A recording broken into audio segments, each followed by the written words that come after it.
Hello and welcome to Crime Fiction Addiction. I'm your host, JJ McGraw, the place where you just can't get enough crime fiction, whether it's reading or writing it.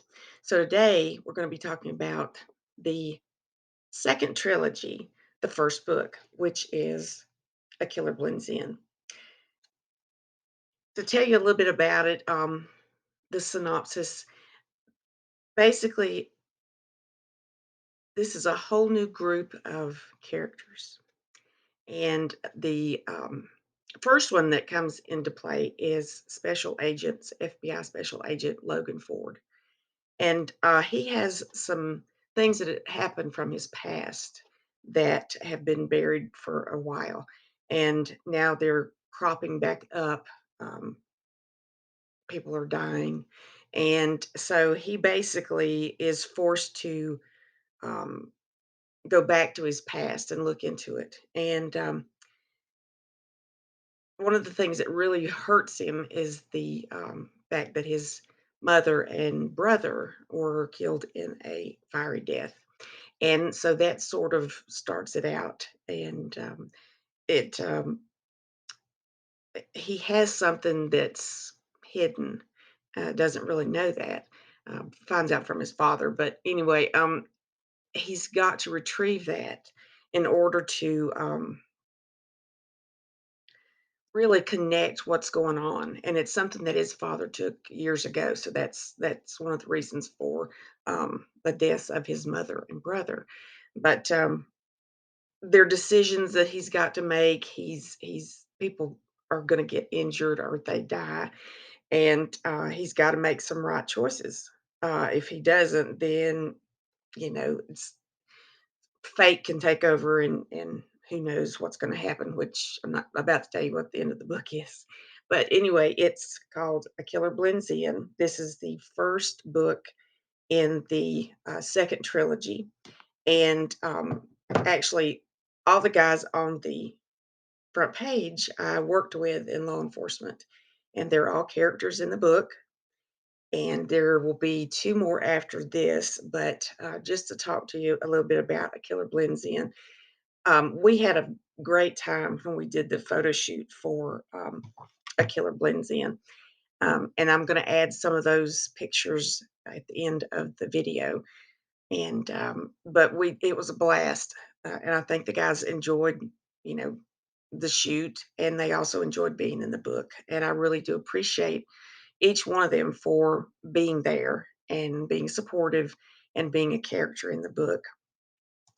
Um, some of the things for the safety tips that I wanted to talk to you about, carry a fake wallet.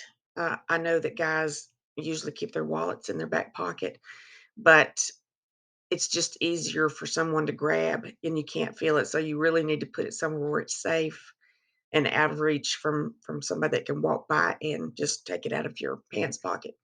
The second is, and I like this one, buy two air horns, one for yourself and one for your neighbor, so that if either of you hear the air horn from the other, then you call 911 to have someone respond out to the residents. So I really like that one. Your junk mail. You need to shred your junk mail. Anything that you're throwing away, you need to shred because people can get information off of that and cause problems, get into your personal information like your birthday, your gender, your name. Some things have too much identity on it, so you really need to shred any stuff that you're not keeping or using. Turn off your geolocating on your social media. I never have that on. But and basically what it says is, do you want everyone to know where you're at and where you've been? So revealing that type of stuff, people really don't need to know that, I don't think, and I agree with that.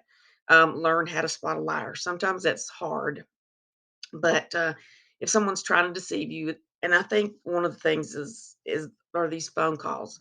A lot of people are getting scammed by these phone calls, saying that they're from the IRS or Social Security, um, or saying it's someone that you haven't seen in a long time and you've won $1 million or whatever. But there are a lot of scams going on, and you just really need to, whether it's face to face or on the phone, try to learn how to spot when someone's lying.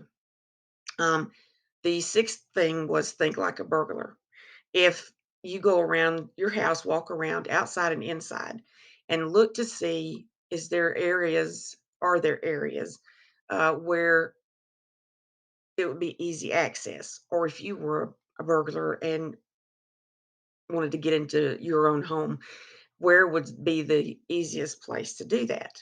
Um, and especially on first level floors, excuse me, you need to really put your things, you know, rearrange your furniture where people cannot see if you've got some expensive item sitting out where they can see it. I know that's a problem because we all like to display things in our home, but it also attracts people looking in your windows if you've got something that's really expensive and it's sitting right there in the wide open. Um, Number seven is lock your second floor windows. A lot of people leave their windows unlocked or open to let the air in. But the problem is somebody can get in. You know, if you leave something open, you're giving access to someone, and they'll either find a ladder or if there's a nearby tree or whatever, they'll try to get into your house, and you don't want to do that. Um, Number eight was invest in a security bar for every sliding door. They're not expensive. They really work. They really do work, and you feel more safe and protected if you do get one of these for a sliding glass door. Number nine was secure your garage door. A lot of people, when you close your outer garage door after you pull in and you go into your house from the garage into the kitchen or wherever the door connects to, you don't lock that door. And people can actually get into a garage door. They can use a factory setting opener, and a lot of times, it'll open the door um, because either you've not changed the code from factory setting, or for some reason, because I've seen it happen. Um, but then they have access into the garage, but you're also giving them access into your home. So always lock the inner door when you go into the garage. I do. Um, I never leave that door unlocked, ever. And number 10 is update your garage door code, which means, you change it at random um, every, whatever, a week or every month or whatever, because if you keep it moving where it's unpredictable. Somebody can't learn the code. They can't, just don't leave the factory set code as your password, because some people do, and it's you're giving somebody easy access into your home, and we don't want to do that.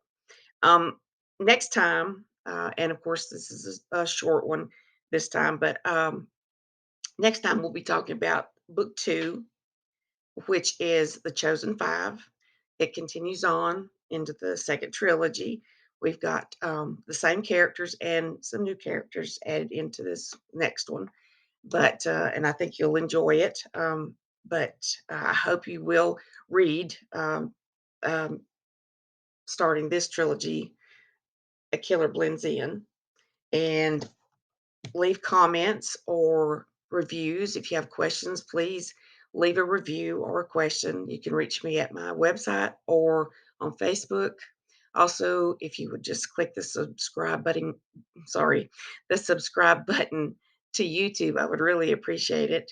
And everyone, stay safe, keep reading, keep writing, and I'll talk to you later. See you on the flip side.